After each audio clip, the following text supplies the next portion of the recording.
Today, I want to talk to you about the cost of misdiagnosis of neurodivergent women. So imagine we have Emily. Emily has seen several mental health professionals and health professionals in her life, and she has received several different diagnoses throughout her lifetime. First of all, by the time she was 18, she received the diagnosis of depression. Then later at age 24, she received the diagnosis of anxiety disorder. And currently at the age of 28, she received the diagnosis of borderline personality disorder or BPD. Emily struggled with this new diagnosis because she was starting to feel hopeless due to the different types of diagnoses she had accumulated across time. And also the previous supports put in place for her depression and anxiety diagnosis hadn't majorly changed her challenges. With BPD, she on top of that felt like there was some stigma attached to it still, as there is with a lot of mental health conditions. She implemented the strategies and engaged in the therapies that were suggested by her psychiatrist. But even after several years, the gain of those therapies was very minimal. And on top of that, Emily felt very discouraged and very demotivated because she didn't really recognize herself in this picture of borderline personality disorder. She would get easily overstimulated, struggled in social relationships, and could behave quite clingy at times. And she also struggled to see tasks through, but she didn't really recognize the stories that other clients with BPD in her group therapy shared. Then finally, at age 39, Emily was diagnosed with autism and ADHD, and it felt to her like everything, all the pieces of the puzzle finally fell in place. While her strengths and challenges did not change, she tremendously increased her self-knowledge and her ability to deal with her strengths and her limitations or areas of development. Moreover, she could put in place, together with her health professional team, some strategies and supports that helped specifically with struggles that neurodivergent individuals often struggle with, right? In terms of emotion regulation, sensitivity to certain noises or textures, struggling to finish tasks or to start tasks sometimes. And so these supports made more of a change than all the therapies and all the supports she had tried before together. And unfortunately, Emily's story is not rare, as for many neurodivergent women, initial diagnosis is often not one of those fitting under the narrow neurodiversity umbrella, meaning to be, for example, autism, ADHD, dyslexia, etc. Misdiagnosis for neurodivergent women is really the norm and not the exception, unfortunately. Now, there are several reasons as to why misdiagnosis is more common in neurodivergent women than in other groups of our population, right? So one contributing factor is that diagnostic manuals and diagnostic criteria are primarily based on research that was conducted with boys and men, right? So that is very limited research that in a way very well captures how autism or how ADHD looks in boys, how it looks in men. But it doesn't take into account differences in presentation across genders, right? So it doesn't take into account that women are often much more strongly socialized to fit into the social mold, right? And so often neurodivergent women on the outside might look like they're performing very well in social situations, but often on the inside, this comes at a huge cost, and they often feel very exhausted after these social interactions, as an example, right? Then clinicians are also influenced by cultural factors, of course. So when we see or hear information about emotional volatility in a woman, a health professional might be more likely to reach for a diagnosis of BPD or bipolar disorder or depression than they would be if a man would present with similar mood, emotion related regulation challenges. And a woman who fluctuates between hyperfocus and burnout, a diagnosis of bipolar often seems more applicable in clinicians' mind than ADHD. A woman who can't keep up with daily life. Again, we more easily reach for the label depression than we might reach for the label inattentive ADHD in a woman. However, in reality, many of these women are navigating unrecognized sensory sensitivities, executive functioning difficulties, and lifelong social exhaustion.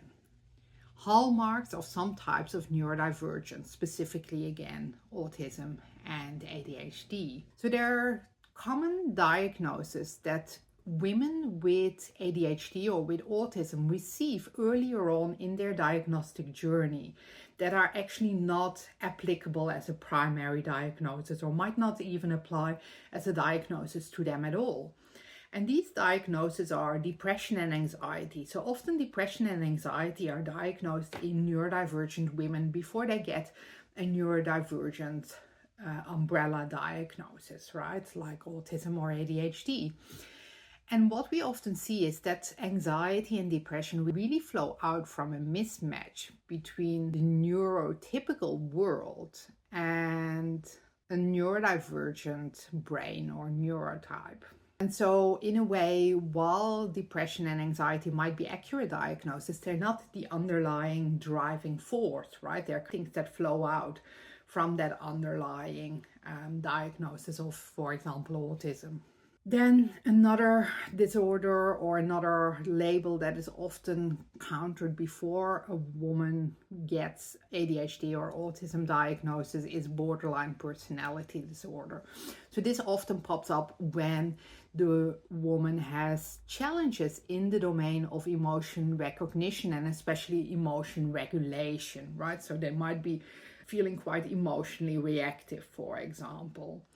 However, symptoms like emotional dysregulation, chronic emptiness, and interpersonal difficulties also mimic core features of traits in autistic women, right? In a different way, but there are some similarities between them. And in autistic women who've spent decades masking and changing themselves to try and fit into a neurotypical world, this might look on the outside very much like a BPD kind of presentation. But often that is not the accurate diagnosis.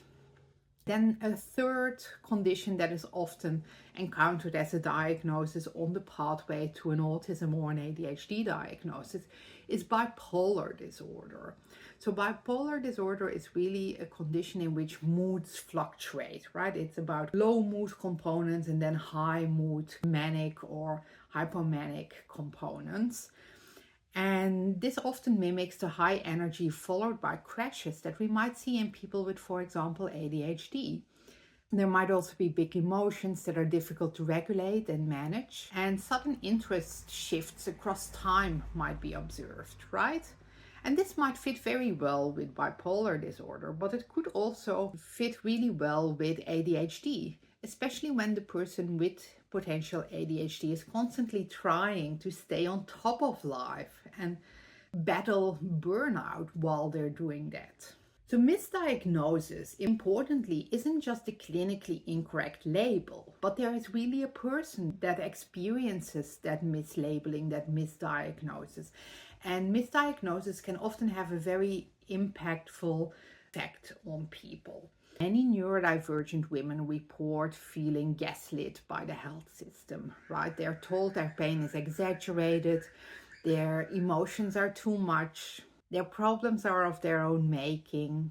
And the treatments offered based on incorrect diagnosis often, not surprisingly, are not very effective. So if we offer a certain drug or a certain medication to a person who doesn't actually have a mood condition, it's very unlikely that that medication is going to make a significant improvement in that person's well-being, right? Because that is not the primary thing that their neurosystem is struggling with. And then there's also the phenomenon called diagnostic overshadowing. So this is a phenomenon in which an initial diagnosis keeps carrying weight in subsequent diagnostic assessments. So once you've been diagnosed, for example, with BPD, it is very challenging to get away from that label in subsequent assessments, even if they're conducted by a completely different clinician, right?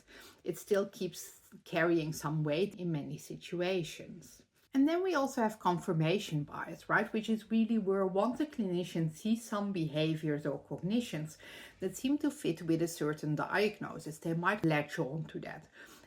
And they might struggle to keep looking further to see whether there are any other pieces of evidence that don't fit with that potential diagnosis, or whether potentially another diagnosis would be an even better fit for the observed behaviors and cognitions.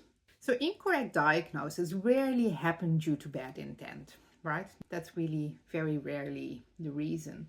Instead, it is the case that neurodiversity assessments are faced with systemic problems at an overarching higher level. So one issue in assessment is that our medical systems pressures clinicians to come to a very swift conclusion about diagnosis, and often the diagnostic process, for it to be very good, high quality, would take quite a bit of time and would be quite expensive. So whether paid through a government funded system or paid privately by clients, it would mean that that assessment is quite pricey. It costs quite a bit of money to be conducted. So what we need is really a health system that doesn't rush and that values women's well-being. We need a health system that doesn't force women to research the internet, research social media, research health information themselves, to come to a sort of diagnosis themselves before they see a clinician, and hopefully guide that clinician partly in their assessment. Right? Because it's often the case that neurodivergent women with an incorrect diagnosis finally realize they might be neurodivergent once they read somebody else's story that sounds so familiar, sounds so similar to their own life and to their own experience, that they really start thinking themselves, look, maybe my current diagnoses are incorrect and maybe I'm actually neurodivergent. So we really need a health system that sees women clearly and values them equally to men and boys. And we also need a system that doesn't rush to blame distress or difficulties on character flaws or emotional instability or things like that. We need a system that considers neurodivergence as a real, relevant possibility and not an afterthought. So for clinicians, this means expanding their diagnostic and neurodiversity literacy. For women, it means trusting their deeper sense or their inherent knowing that there's something else going on or something more going on for them. And for the system, it also means listening more and pathologizing less, right? Because the cost of getting it wrong is really high. It really affects a life. And the reward of getting it right is equally high. It means potentially a life altered, a life changed for the better.